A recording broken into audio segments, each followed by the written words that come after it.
Hello, I'm Jalea.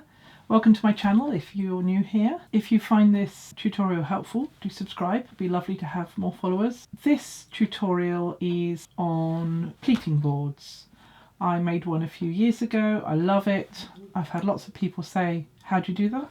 So this is how I make one. This is the board we're going to be making today. It's a board for producing 1-inch pleats. So each of these pleats is 1 inch. 2 inches there, 1 inch, 1 inch.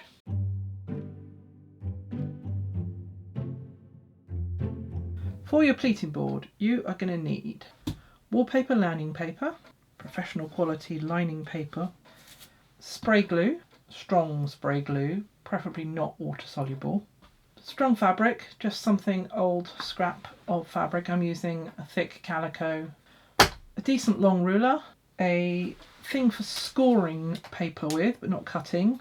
You could use a knife, you could use, actually I'll show you later, the back of an unpicker, and markers and a pencil and an hour or two of time. Let's see how long it takes. So the first thing you need to do is work out what size pleats you want and how long you want your pleating board. If you want to use it for full length skirts, you need to make it wider, but we're going to be using the width of the paper today to make a board for trim, but then you probably want it longer, you want more pleats that way. This one is, quick measure, about 9 inches long. I could actually do with it being more than 9 inches, so I'm going to go for one that's about 14 inches long. Very simple maths. I want non-overlapping pleats, and each pleat takes 3 times the amount of fabric that it is wide, so I need 14 times 3, which is 42 inches of paper. So I'm just going to cut this out to 42 inches.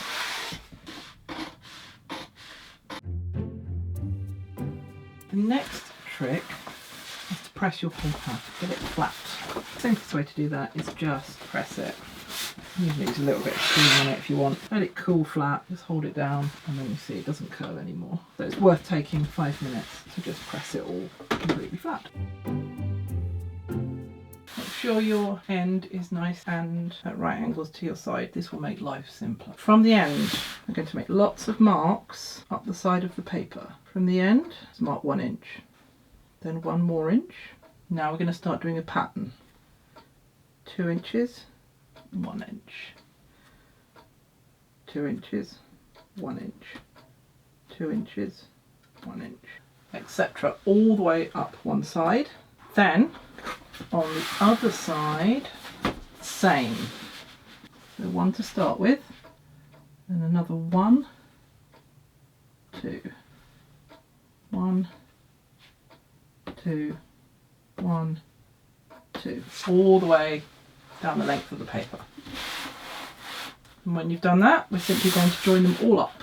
It's just simpler on the brain if we just join them all up. That first one is kind of just an end marker. This also, just double check that this is all parallel to the end. Once you get going, it should be fine. Marking along.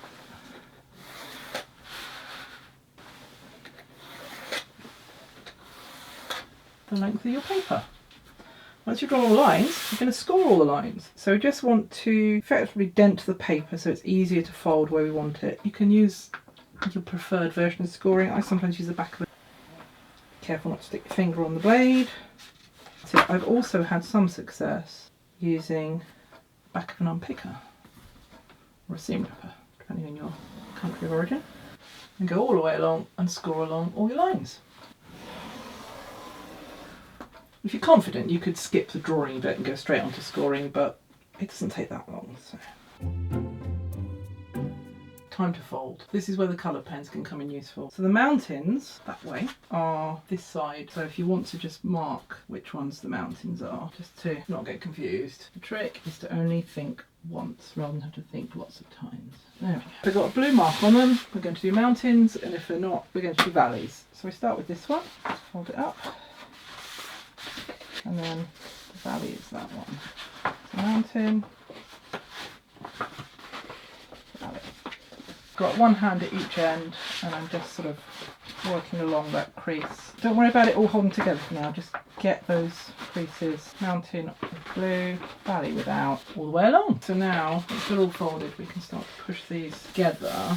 You might need to experiment with what you find the easiest way to do this. I'm actually finding it easier to literally do that. Now we need to press this to make it stay. Now we're going to gather this all up again and give it a good press with the iron. Hold it till it's cool and then do the next few. You're going to need to press it a couple of times. Full disclosure, this one's already been pressed once. I just forgot to turn the camera on. Keep putting it up, press it, let it cool, keep working till it's fairly flat. And the reason I chose the slightly odd measurement of 14 inches for my depth of board is because that is just under the width of my ironing board. And I do all my pleating on the ironing board, so why not have a board that fits the whole thing? So the next thing we need is to back this and make it all stay nice and pleated. So you need a bit of fabric. It's a bit bigger than your board. A piece a little bit bigger than your board for now, just to give you a bit of flexibility. For the next bit, you want to be doing this somewhere you don't mind the surface getting dirty, preferably outside. I'm doing it here because it's where I'm all set up, but I've got cloths. I do not want glue on this table. Get your bit of cloth out, your spray glue. So this is Simply Spray Glue, heavy duty for carpets. Shake can before use. Allow 30 seconds for solvents to evaporate. I'll just go open the window.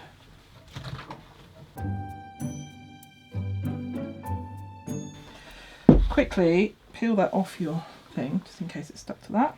And then pencil side down, if you can, get your board, start at one end and pleat it down onto your bit of fabric.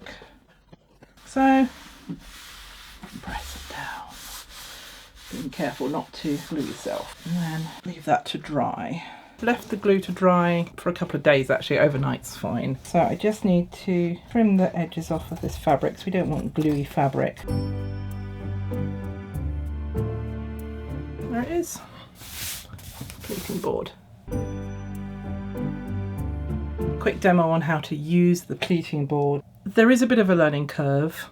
I've heard people say that they don't like using these because they're fiddly.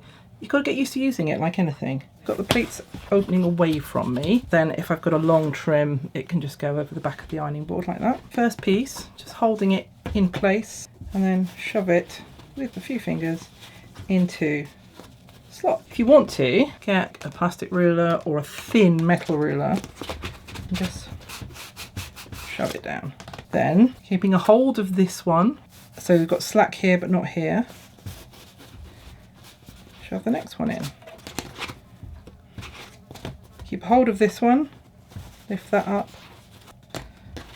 shove the next one in. By using the ruler you can make sure your pleats are right down where they need to be, and it can get quite, it's pretty quick. Just hold the previous one gently so the fabric doesn't slither. Shove that in. If you're not happy with it, you can always pull it out again because you're not going to pleat yet. If you think there's a bit of slack on top or something. My piece of fabric isn't horribly straight, so there's a bit of an angle here, but keep an eye on your edge. And if they do drift off on previous lies, I wasn't holding on there, so that one drifted. Hold that one, shove that one in. Hold that one, shove that one in. Then use your pressing cloth of choice and press. Whatever that fabric requires.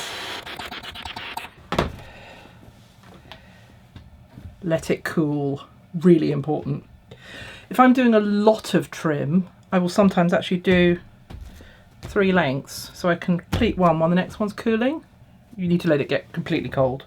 Okay, I think that's cold. And then it should be pleated. It's that easy. Another quick trick, you've got a long length, so simply get your last pleat that you made and tuck it back in up here and carry on. There we go, and so on. Just run that very quickly through the sewing machine so you can see the pleats all held together.